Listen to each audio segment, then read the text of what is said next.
那年，你张毅叔叔选择了弹幕最多的打法。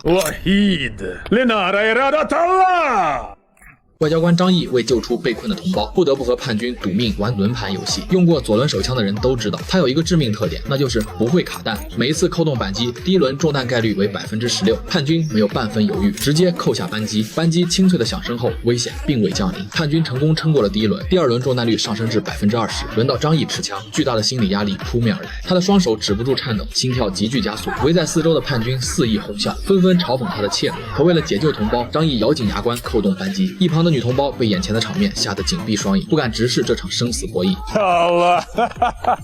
第三轮中弹率已经达到25%，就算是常年刀尖舔血、见惯厮杀的叛军，接过手枪时也褪去了往日的嚣张淡定。他强撑着扣下扳机。此时枪膛之中还剩下3发子弹，中弹率暴涨到33%。巨大的精神压力让张毅身体出现明显应激反应，眉眼和嘴唇不停抖动，但他依旧果决扣下扳机。没有枪声响起，劫后余生的他才悄悄松了一口气。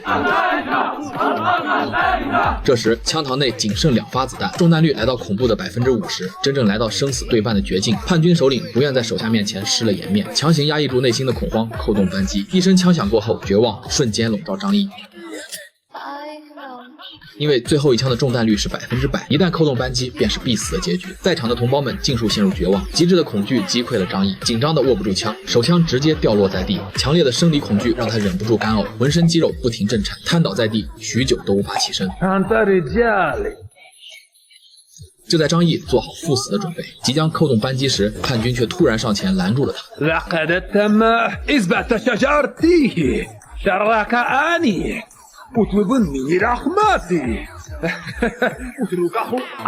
此刻妻子的鼓励在脑海中浮现，张毅强撑着稳住心神，果断扣下扳机。预想的惨剧并没有发生，在场所有人都为之欢呼，敬佩他绝境中的勇气。 Chinese people, you can leave and take the little girl.